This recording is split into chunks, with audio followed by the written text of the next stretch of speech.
ગુજરાતમાં સ્થાનિક સ્વરાજ્યની ચૂંટણીનું આજે મતદાન યોજાઈ રહ્યું છે ત્યારે કેબિનેટ મંત્રી જીતુ વાઘાણી પણ મતદાન કરવા માટે પહોંચ્યા હતા ભાવનગર તેમના વતન ખાતે અને તેમના પૂરા પરિવાર સાથે તેમણે મતદાન કર્યું અને મતદાન કર્યા બાદ જે રીતે ભારતીય જનતા પાર્ટીની જીતનો વિશ્વાસ તેમણે વ્યક્ત કર્યો તેના વિશેની વાત કરીશું આ વિડીયોમાં। નમસ્કાર, નિર્ભય ન્યૂઝમાં આપની સાથે હું મયુરી।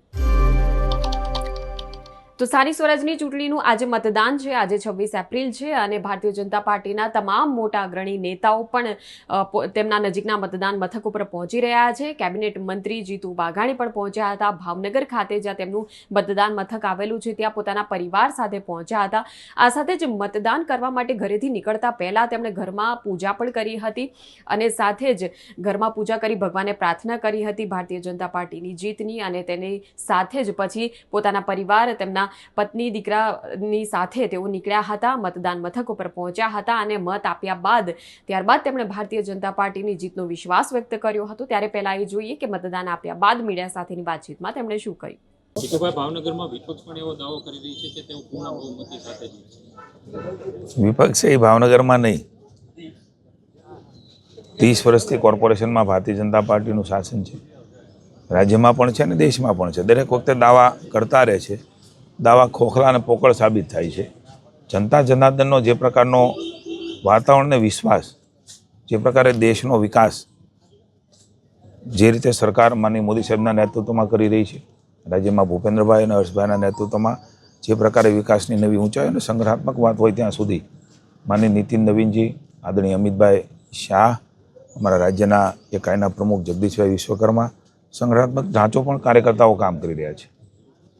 ભારતીય જનતા પાર્ટી ભાવનગર મહાનગરપાલિકા અને સમગ્ર રાજ્યની સ્થાનિક સ્વરાજ્યની સંસ્થાઓની ઇલેક્શન જનતા જનાર્દનના આશીર્વાદથી એ જીતી રહી છે।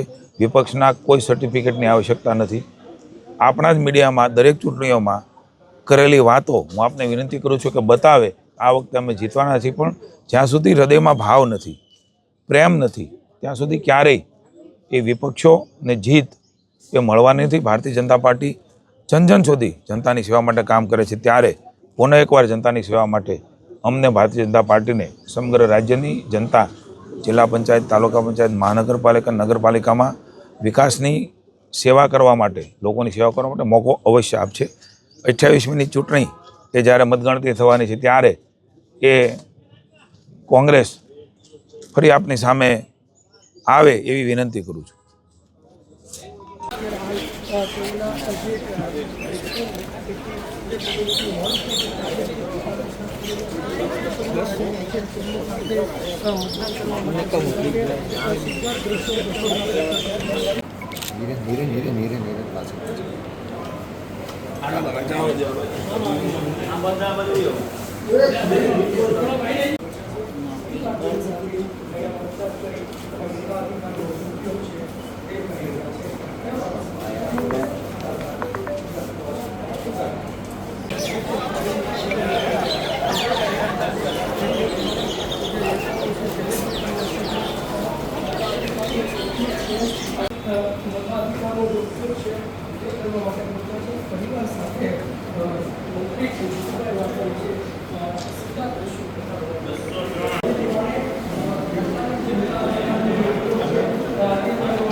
બેસો ને, ખુરશી લાવો, ખુરશી મૂક ઉપર લઈ આવો,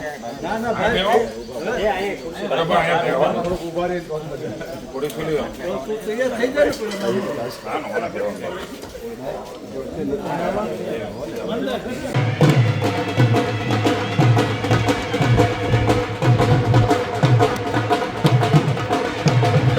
તો આ વિષય પર તમારું શું માનવું છે ચોક્કસપણે અમને જણાવશો અને આ પ્રકારના વિડીયો માટે જોતા રહો નિર્ભય ન્યૂઝ।